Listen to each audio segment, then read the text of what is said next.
Alright guys, welcome to episode 2 of the gameplay analysis series. I actually wasn't planning on posting episode 2 for a while, but this game was particularly interesting, so I thought I had to upload it, and I'm going to be analyzing my own POV recording. So in case you're wondering, I'm not playing this one live.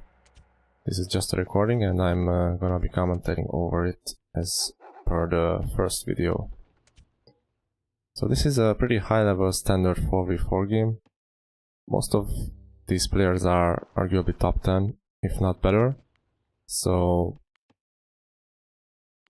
I expected a pretty good game to come out of this one.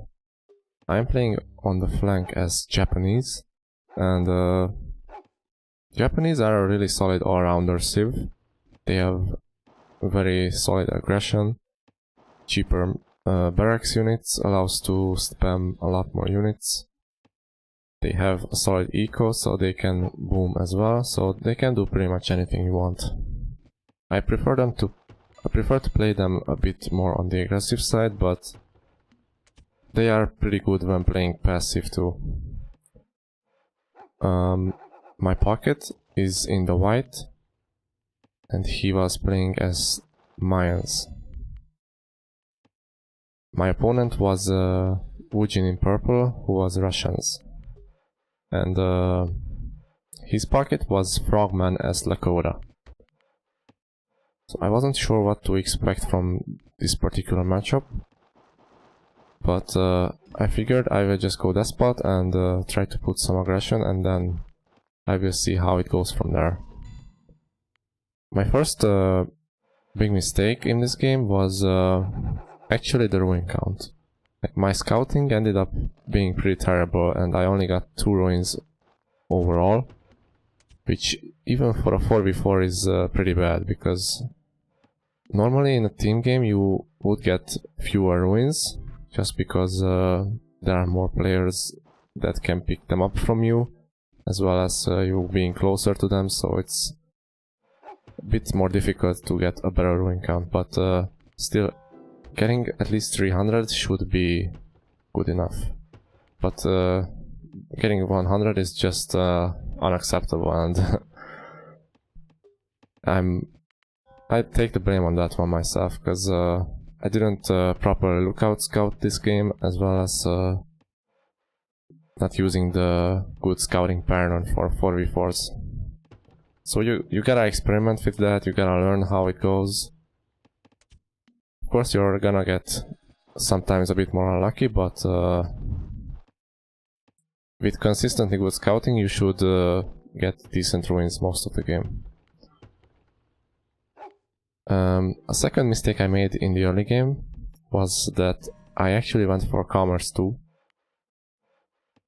which is not a bad idea in itself, but considering that I got really bad ruins, and as well as seeing the Lakota player build his second city so upfront, I was actually really susceptible to fast H2 raids with horses.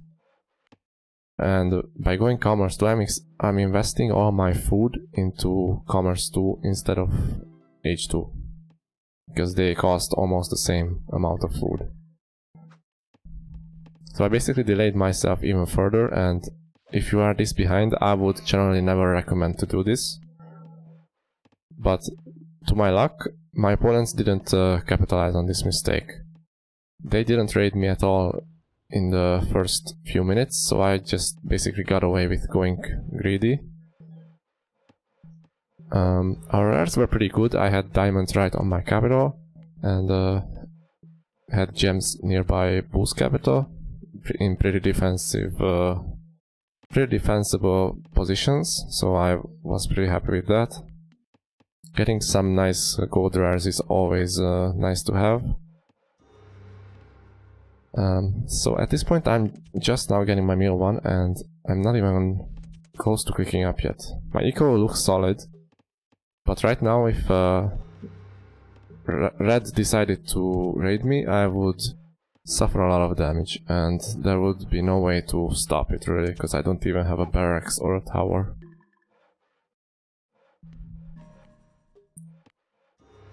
we spotted that Wujin tried to tower my second city, which is an interesting move because usually you cannot really do it.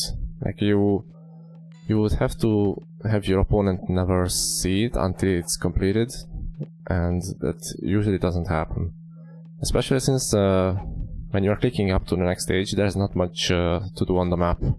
Like that's the time when you are usually looking around the map, trying to come up with your strategy, because you don't have to micro as much, basically. Like you can see, I'm scouting around the red player to see what he's up to, scouting around his second city to try and guess his strategy. I also spotted that Momo in the blue, who was French, also built in the middle where the Lakota city was. So we could pretty much expect aggression coming from that side. The question was just where will that aggression go to? And that's always a tough question to answer, because you have to be constantly scouting them, and you could still guess it wrong sometimes. So we are all up to the next age now. Not much has happened so far, no real aggression from our opponents, which was good for me because I was really slow. So now my plan is to get my eco up to 150, get the spot, and try to put some aggression on the Russian player. Generally, it's not the best idea to go for aggression against Russia right away, because they get attrition for free, so if you are without a despot, your units will burn. Or if you have just a few units with your despot could get sniped, and then your units are burning again. So it's usually a good idea to get some bigger army first. So that was my plan going into H2 this game. I noticed that Wujin sent heavy infantry to raid diamonds, but I already got a tower there, so that heavy infantry was not gonna get any kills there. I didn't even have to garrison my own merchant. So at this point eco is looking pretty solid.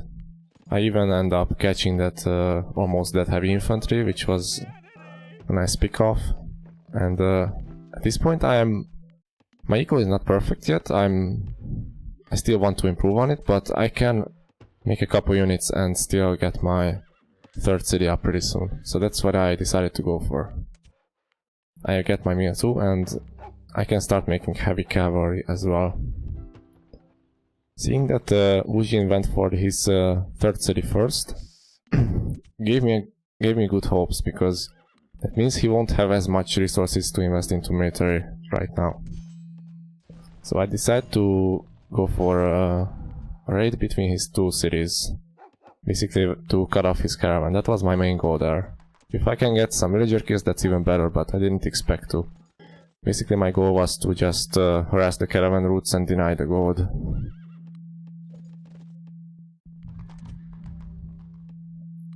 But soon after this I will have to retreat, because as you can see, Red decided to attack my capital. And this was really bad timing for me, because I'm not sure I even forced that caravan to move. I think I didn't, because I had to just run back to save my own capital here. So Red decided to not raid me in early game, because his entire plan was to just go for heavy infantry rush on my cap. And seeing how easy his what's it called? Path to my capital is, it makes sense, right? The only issue is that Wujin is not helping him really. Like, I was raiding his territory, but he didn't really have enough military, so this rush was kinda not well coordinated. It just this was not going to work, even if I'm out of position with my army, because I have militia ready. I already built a tower early on, so unless he brought siege, this was not gonna work.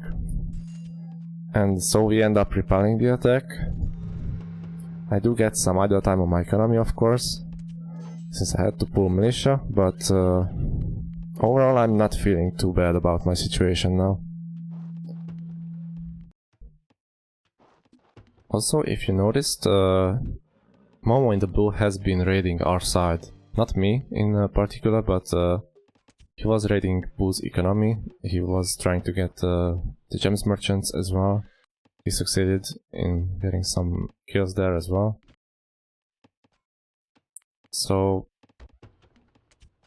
if this side of our opponents decides to go aggressive and capitalize on the eco advantage, then they could inflict a lot of damage to us. And yeah, this rush didn't capture my capital, but I had to idle a lot of my eco, and I cannot click up to H3 right away. So that was not not ideal for me, of course, but I figured I should be fine still.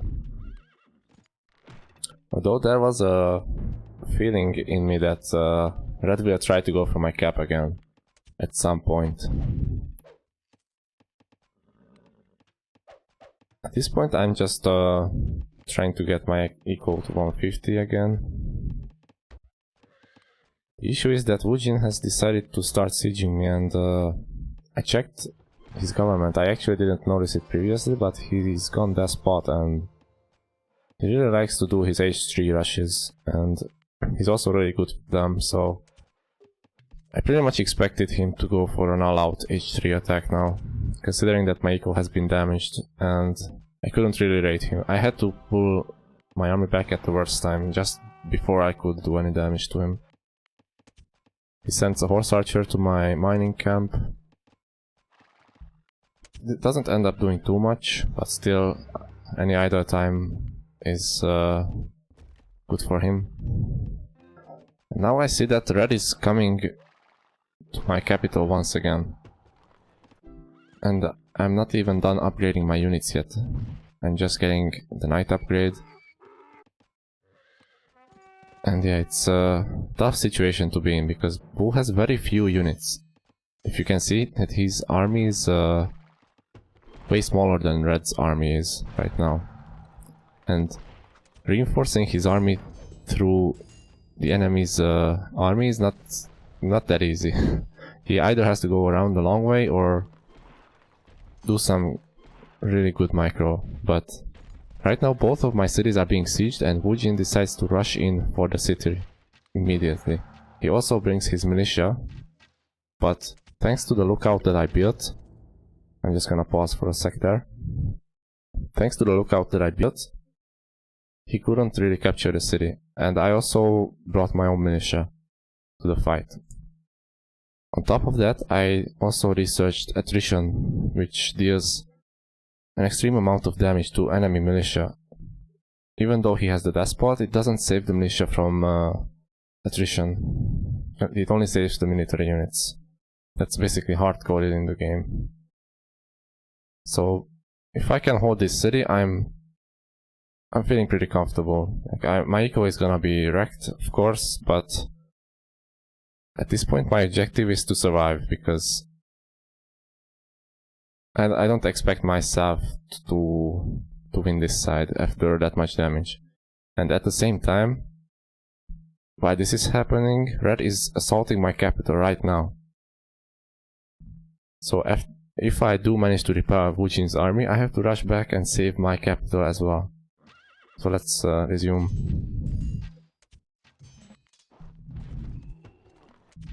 So basically Woojin almost succeeded with capturing the city, but the lookout counts as a couple of units in itself, and I also had a solid army backed up with militia too.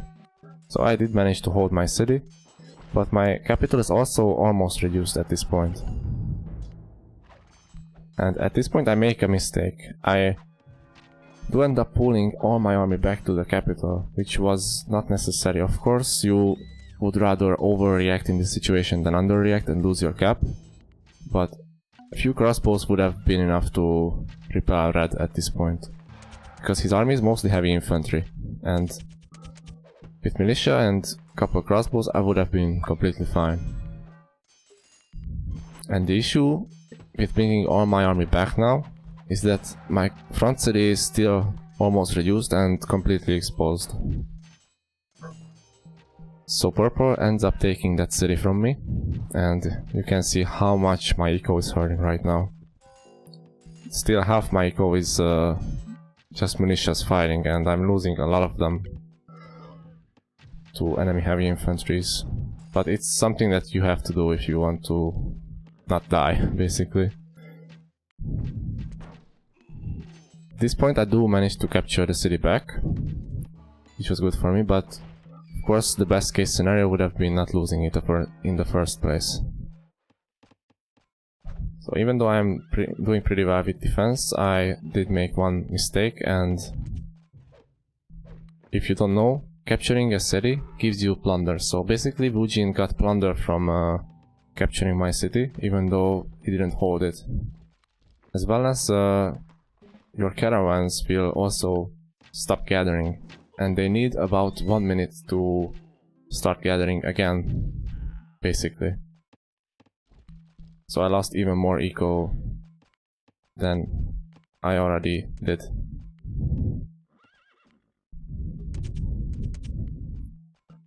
So now my eco is hurt a lot. I'm trying to get it back into a better state. I checked the other side, how it's going there. You can see at the top that Orange's capital timer is ticking. So at this point I'm assuming that the other side is winning, and that would be true for the most part. The issue is that blue on the other side is killing green, who is the pocket player. So if green dies, that completely cuts off the light blue player from the rest of the team, and if you notice, the enemy team has the middle, thanks to the local player building there, as well as blue building on top of that.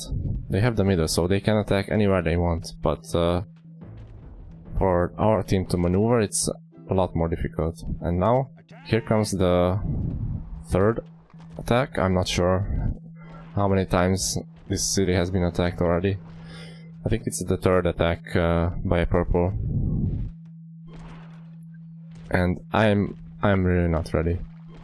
I can probably repair the attack, but the last thing I want while trying to get my economy back on track is another fight, because I have to invest more into military once again.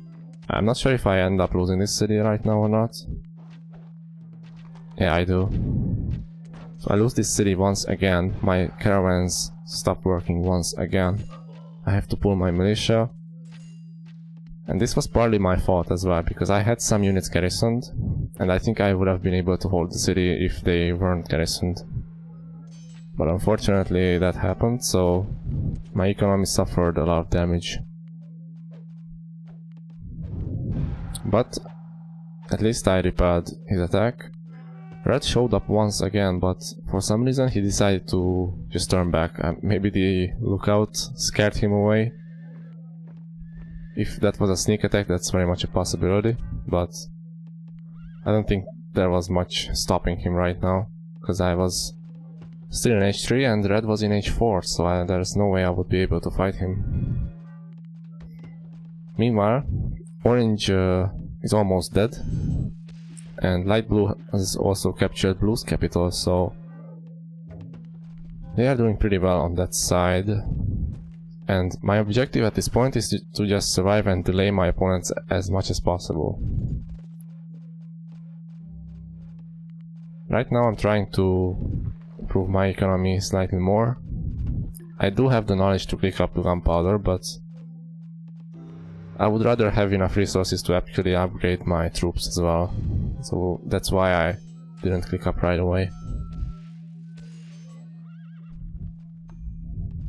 But yeah, my opponent, Wujin, also is in gunpowder age, and his economy is 100% better than mine, because I never was able to raid him.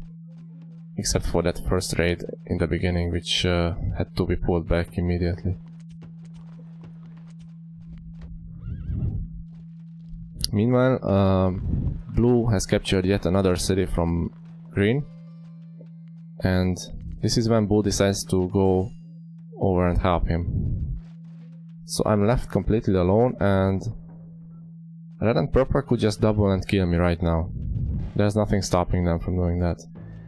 Most of my army is crossbows, which doesn't do too well against heavy cavalry with Monarch.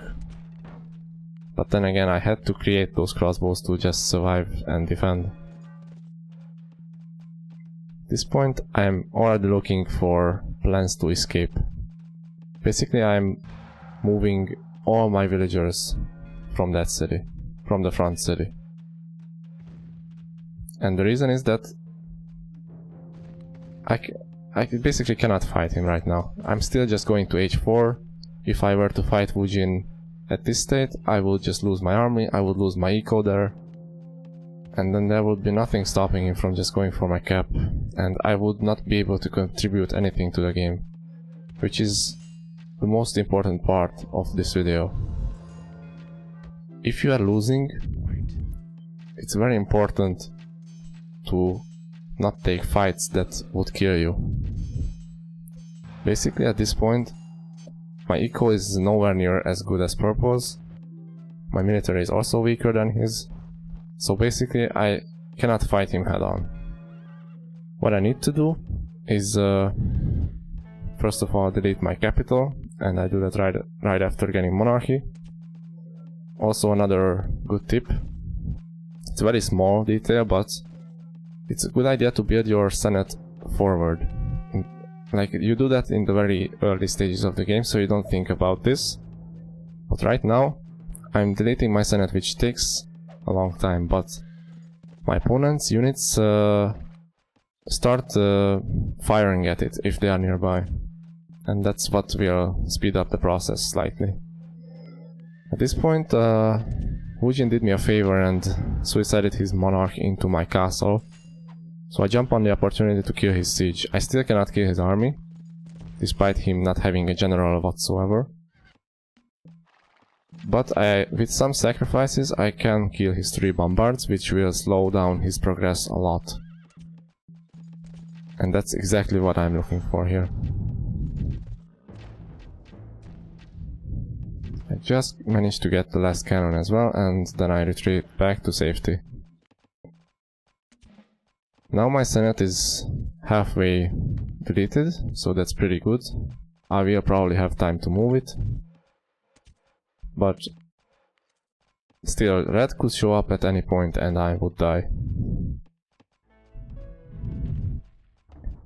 And the other thing I wanted to mention, if you are trying to survive and you cannot fight your opponent head on, the best strategy to go for is to create a diversion. And basically, my plan is to just get away from here. I'm not gonna defend my city. I'm just gonna make some sieges and go around. And then try to capture a city from purple. That will cause his army to pull back. And even though I wouldn't win in a straight up fight, I'm basically eliminating him from attacking my allies. Which is the main purpose of creating this sneak attack. At this point my Senate is down, so I can move my capital, which is what I end up doing. I also build a second castle, and yeah, at this point castles are a great way to buy you more time. They are not gonna defend by themselves, of course, but they take time to siege down, so it's a good idea to create some fortifications for yourself if you can afford it. And now, red player is back with more army than ever. And if we were to fight red and purple together, we would lose. Basically, my army is not strong enough to be fighting them head on. I lost my castle, so I cannot get second armor. So I'm just running away. It seems like a really stupid idea to leave all your base behind. But losing all your army would mean that you cannot contribute to the match anymore. Your eco would be dead, and your army would also be dead. And that's what I told my ally to just don't fight, try to delay until our ally Hugo can finish off the other side. At this point, I am attacking Fujin's city. I could have gone for his capital, which was right up there, but honestly, it's not important whether you go for a capital or not. If you can do eco damage and get away with your army, that's even better than capturing the capital and losing all your army. Because you will still remain a presence on the map. Despite having 0 eco. Look at my eco right now. I have nothing. Yet I'm still annoying my opponents and forcing a reaction. Which is the last thing they would want.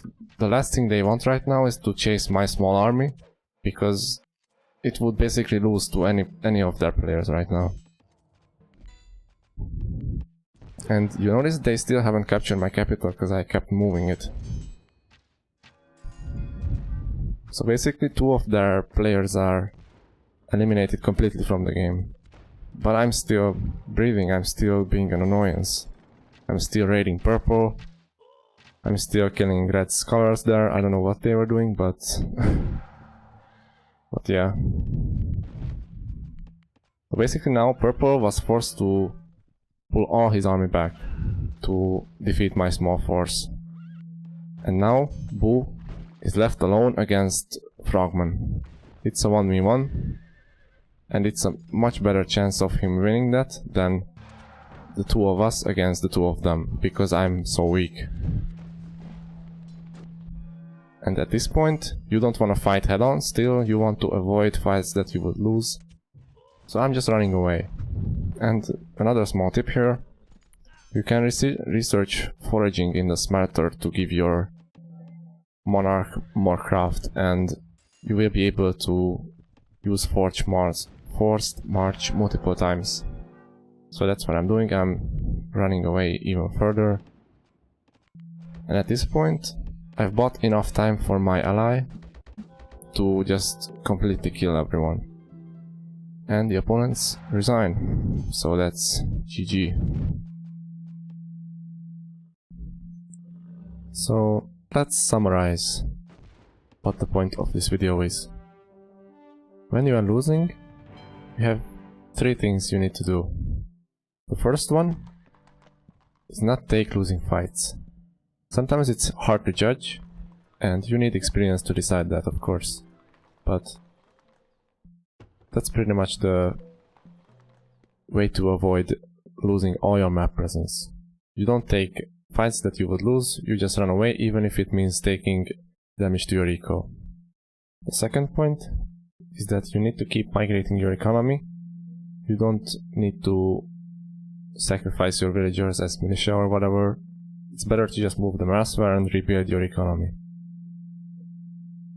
As well as reducing your Senate and constantly moving it to a safer location.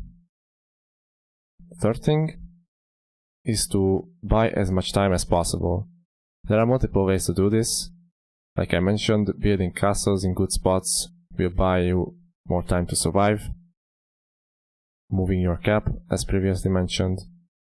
And attacking your opponents with some siege. Or just raiding their economy. Even if you don't have siege, if you don't have eco to make any siege, just raiding their eco and not taking any fights is good enough. This way, you force your opponents to react to you, and one of them will have to keep chasing you. If you just fight them head on, you will lose your army, you will lose your eco, and you will be eliminated from the game. Even if you don't use your cap, but if you have 0 map presence and 0 economy, you might as well just not be in the game anymore. So that's all I had to say about this video.